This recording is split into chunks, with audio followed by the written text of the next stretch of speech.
Coucou, ça va? C'est Judith. Aujourd'hui, je vous montre comment je fabrique ces ravissants petits sacs bandoulières. Ils sont si simples à réaliser et en plus, en un rien de temps. Je dédicace cette vidéo à ma petite Maya, une de mes apprenties couturières qui se débrouille super bien et qui a beaucoup de talent et surtout beaucoup de goût.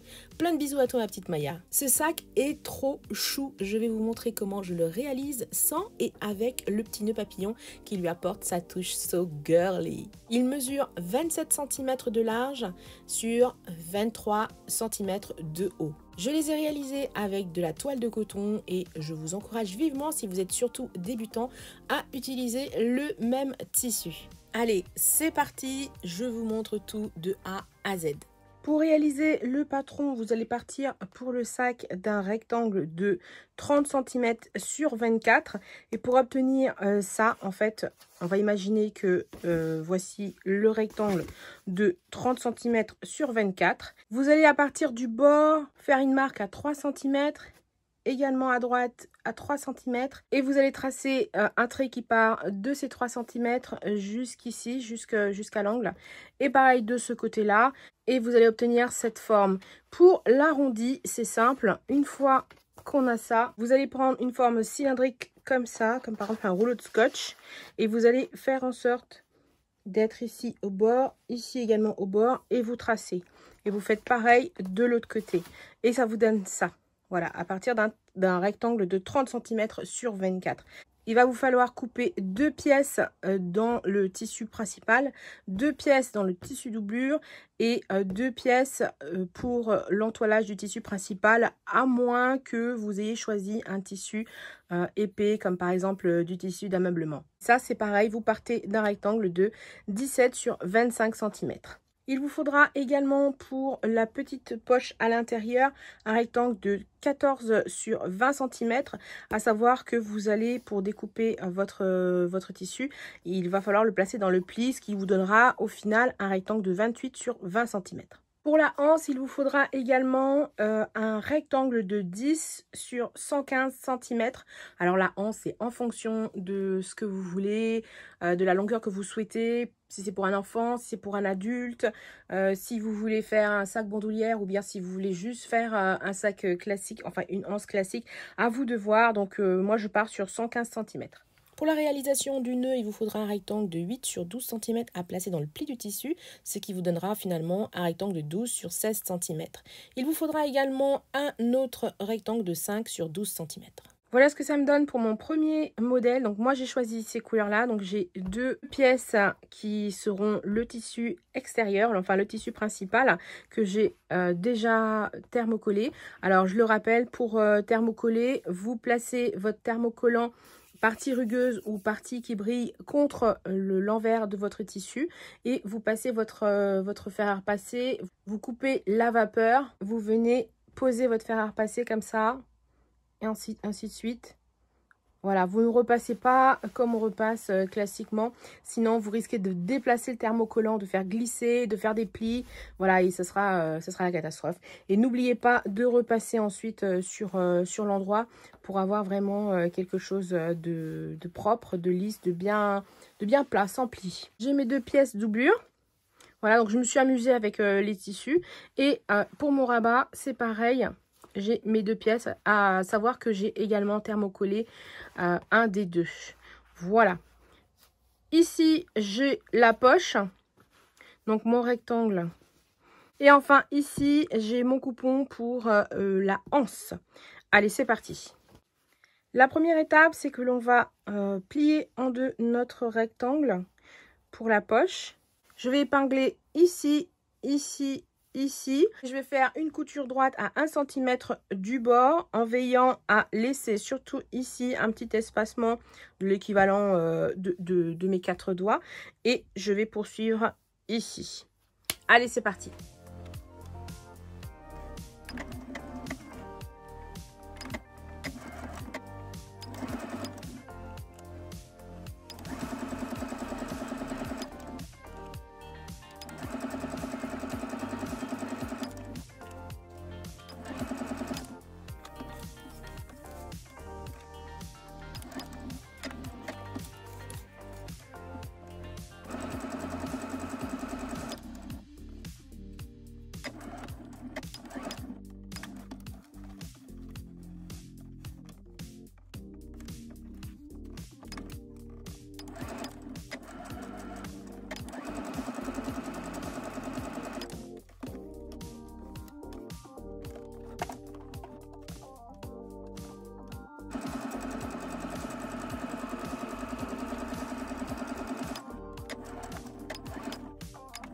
Voilà, maintenant je vais le retourner à l'endroit, mais avant je vais juste couper l'excédent de tissu qu'il y a dans les angles.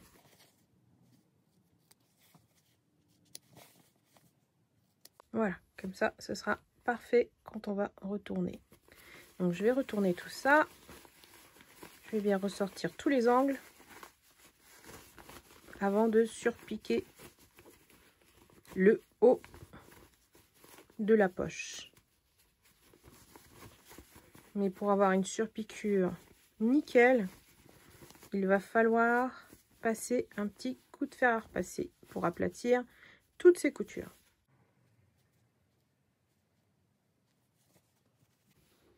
Voilà, donc j'ai passé un bon petit coup de fer à repasser pour aplatir toutes les coutures.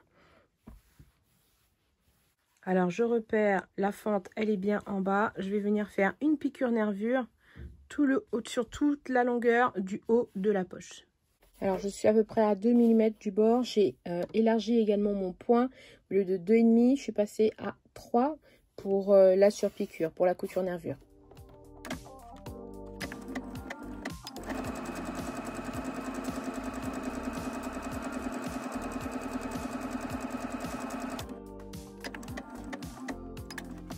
Je vais maintenant épingler la poche sur un coupon de la doublure.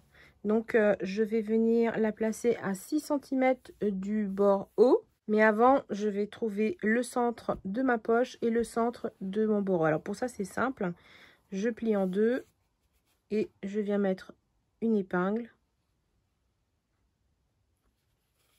Et je fais de même pour ma doublure.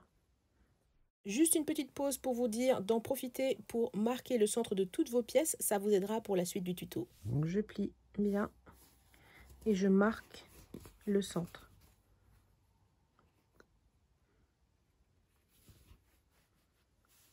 Voilà, maintenant je vais chercher 6 cm. Je vais tracer 6 cm du bord haut. Il ne me reste plus qu'à aligner le centre, les deux centres en fait, et mes petits repères. Voilà, une fois que c'est fait, j'épingle le tout.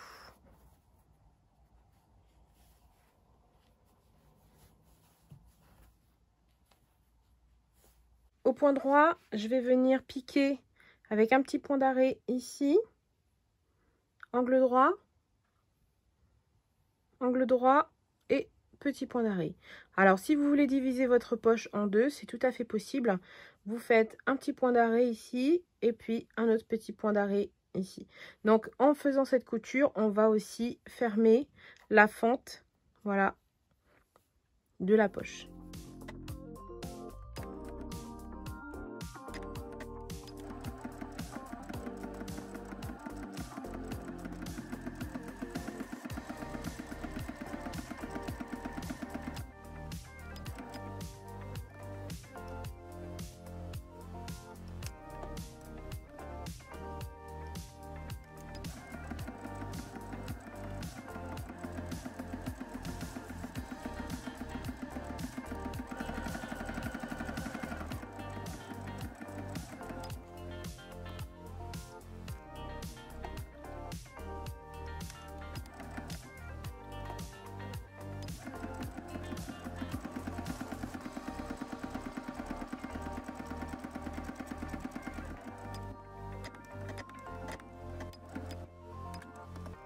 La poche est maintenant cousue à l'endroit de la doublure, voyez.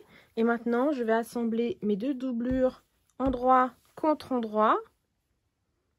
J'ai épinglé mes deux pièces. Je vais coudre à 1 cm du bord avec un petit point d'arrêt et je vais m'arrêter ici pour laisser une fente d'à peu près une dizaine de centimètres. Petit point d'arrêt ici et ici surtout. Et on continue la couture avec un point d'arrêt à la fin.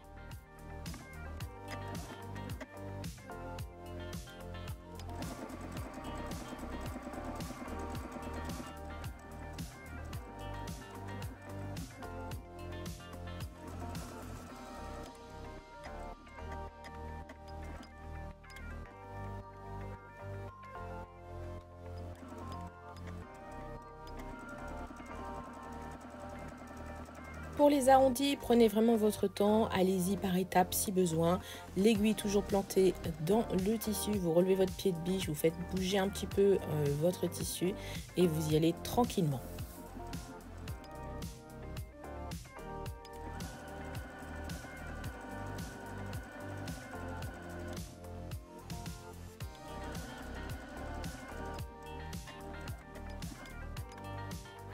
Alors je vais cranter maintenant les arrondis et je vais réserver et je vais faire exactement la même chose, sauf que je ne laisserai pas de fente sur le tissu principal. Donc je vais mettre endroit contre endroit. Je vais épingler et je vais venir faire une couture, voilà, à 1 cm avec point d'arrêt au début et point d'arrêt à la fin.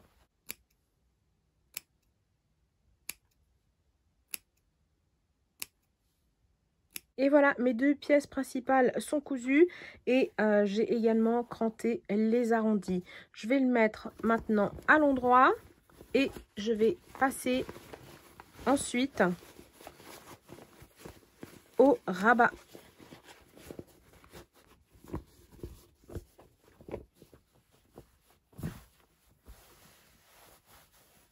Pour mon rabat, c'est pareil, je vais mettre endroit contre endroit.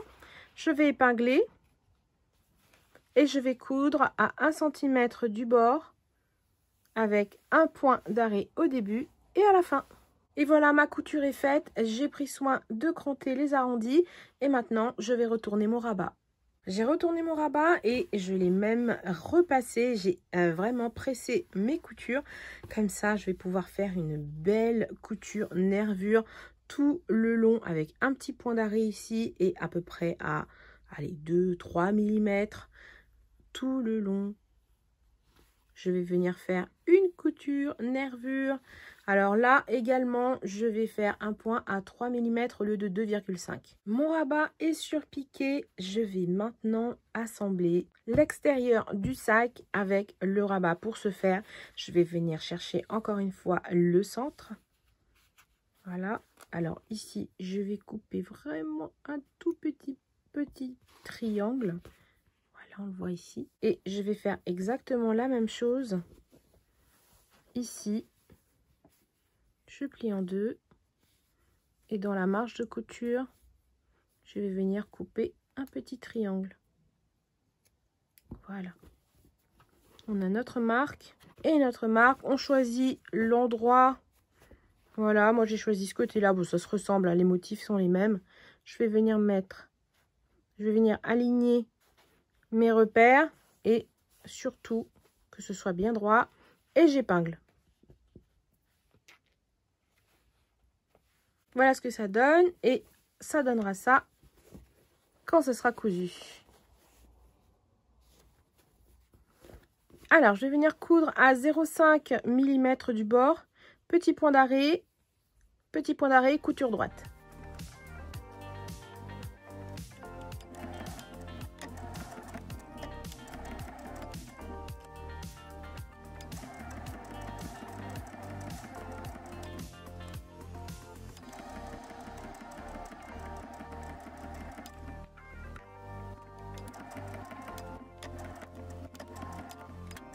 Et voilà le résultat. Je vais maintenant confectionner la anse. Pour ce faire, je vais dans un premier temps marquer le centre de mon rectangle pour ensuite rabattre chaque moitié sur elle-même et enfin rabattre à nouveau et marquer au fer.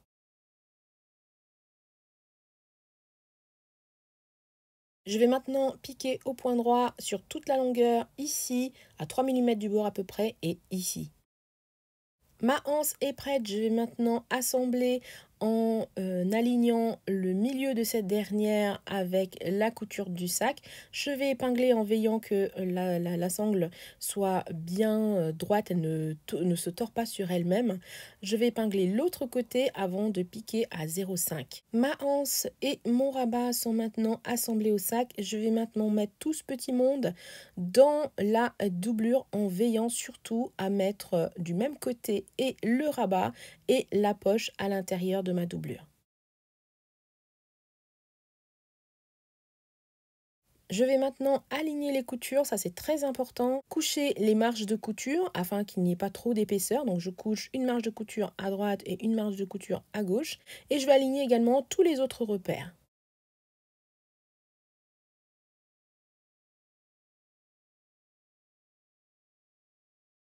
Si la hanse vous embête et que vous trouvez qu'il y a trop d'épaisseur, trop de volume dans ce sac, n'hésitez pas à la faire ressortir par le petit trou.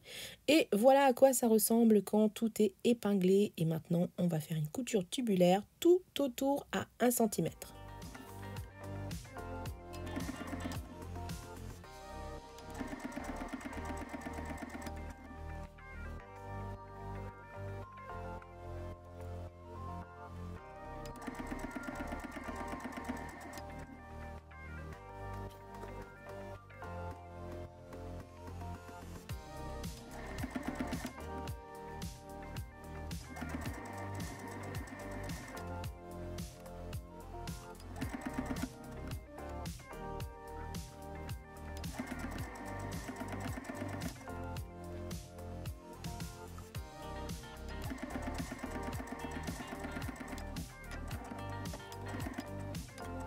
Voilà le résultat. Alors je marque une petite pause car j'ai oublié de faire une chose, c'est de couper à 0,5 mm justement la marge de couture au-dessus. Vous aurez plus d'aisance ensuite pour la surpiqûre. Je retourne délicatement mon sac sans faire craquer mes coutures et je vais maintenant m'occuper de fermer la fente du bas en épinglant et en faisant une petite couture discrète. Bon, ne faites pas comme moi, prenez un fil de la même couleur que votre tissu si vous voulez que ce soit encore plus discret.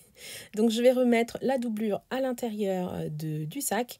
Je vais rouler un petit peu tout ça avant de marquer au fer pour que ce soit bien plat puisque il ne me reste plus qu'une couture à faire, c'est cette surpiqûre tout autour du sac.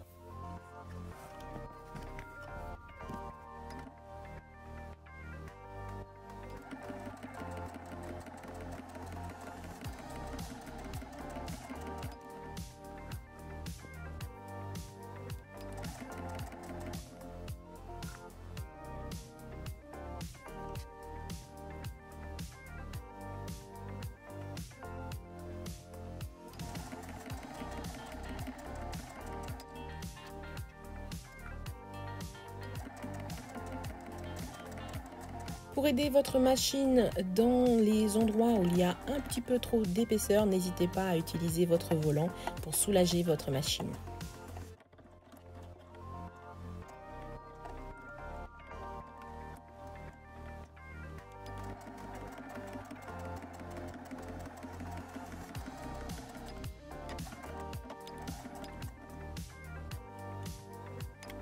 C'est maintenant le moment de la pose des boutons pression. Alors, on va déterminer l'endroit où faire le trou. C'est simple, on va d'abord plier en deux le rabat. Comme ça, on aura vraiment un bouton qui sera bien au centre. Une fois que j'ai marqué le pli, je vais faire un repère à 2 cm du bord. Et à partir de là, je viendrai faire un trou avec le poinçon qui est fourni d'ailleurs avec le kit de la pince cam.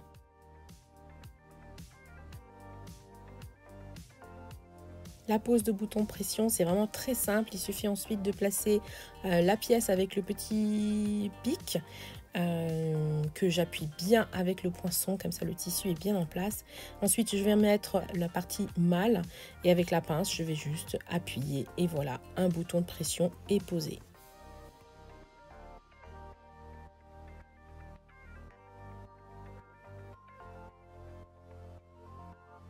Pour déterminer l'endroit où je vais poser l'autre partie du bouton de pression, je vais mettre le sac comme si je le fermais. Voilà, je vais plutôt fermer le sac et à vue d'œil, je vais centrer mon rabat et je vais appuyer fortement sur le bouton que je viens de poser qui va laisser une marque dans le tissu et c'est comme ça que je détermine l'endroit où je poserai la partie femelle du bouton de pression.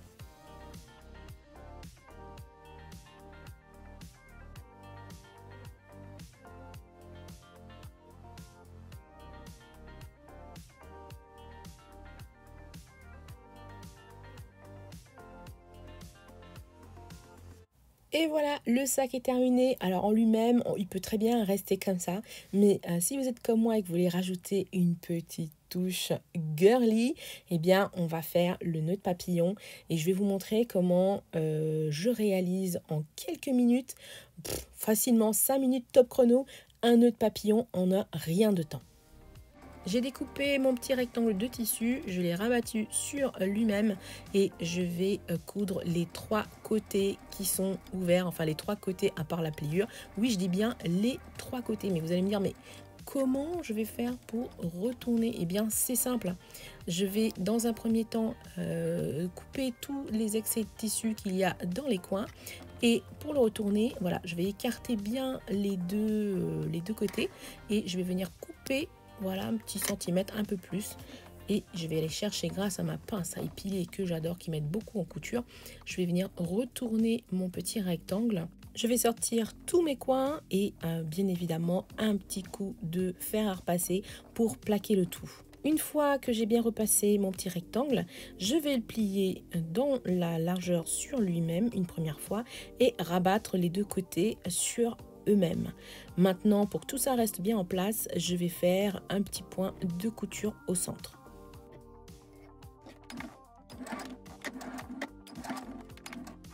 Voilà ce que cela donne. Maintenant, je vais confectionner le petit ruban qu'il va y avoir autour avec le dernier petit rectangle de tissu. Je vais venir coudre tout le long à 2-3 mm du bord.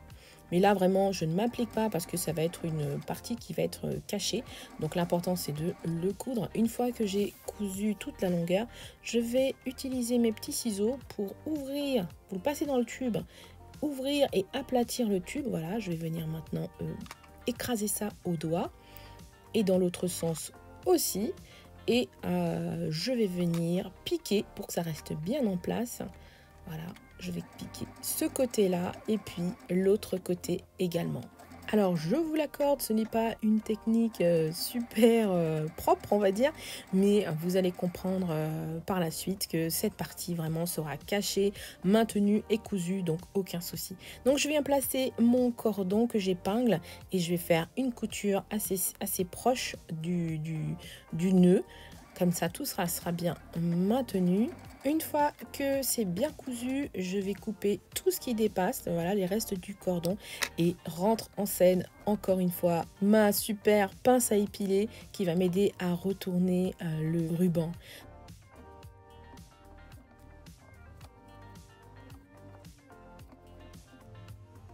Et voilà le résultat, comment faire un nœud papillon en un rien de temps en mode flemmarde. Ensuite, il faut quand même maintenir bien en place le cordon pour ne pas qu'il bouge dans le nœud. Donc, il va vous falloir une couture à la main que je vais faire de ce côté-là et ensuite de l'autre côté avant de pouvoir le coudre autour de notre bouton pression.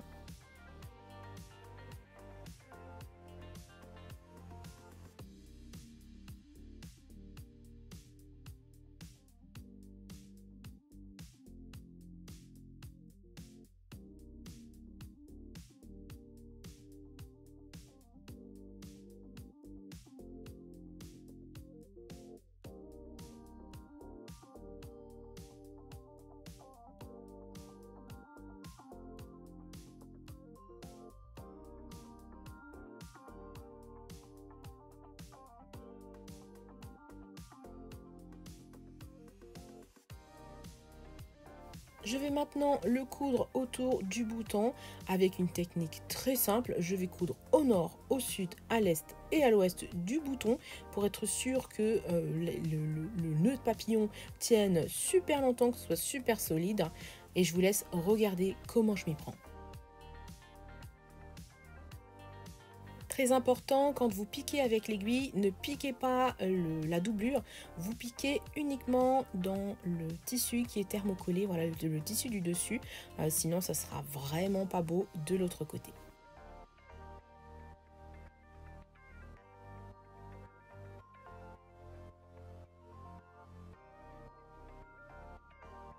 Pour passer de l'est au nord du bouton, vous m'avez compris, hein, eh bien je fais circuler mon fil dans le tissu pour éviter d'avoir à chaque étape à faire des nœuds, des doubles nœuds. Voilà, je le fais passer sous le tissu et je fais à chaque fois une couture super solide avant de faire voyager mon fil dans les épaisseurs des tissus, que ce soit vraiment invisible.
Le nœud est solidement cousu. Maintenant, il faut terminer avec un bon point d'arrêt. Donc, je fais un double nœud, un double nœud, voilà. Et pour finir en beauté, pour ne pas en fait qu'il y ait qu'on voit les finitions de la couture, je vais planter l'aiguille dans le nœud, voilà, et je vais couper le fil comme ça, il sera complètement invisible. Et voilà, le sac est terminé. Il est so chic comme ça. Je l'adore. Je ne sais pas pour vous, mais moi, je l'adore. Je craque. Juste le petit nœud qui rajoute vraiment la touche curly, la touche féminine. J'adore ce sac. Il est tout simple à faire. Idéal pour les débutants. Variez les tissus, variez les couleurs. Amusez-vous. Moi, je me suis amusée à le faire dans ces tons-là avec, j'aime bien le motif, on dirait une chouette, un hibou, et j'adore. Je vais quand même lui mettre un petit nœud à lui aussi et regardez ce que ça donne.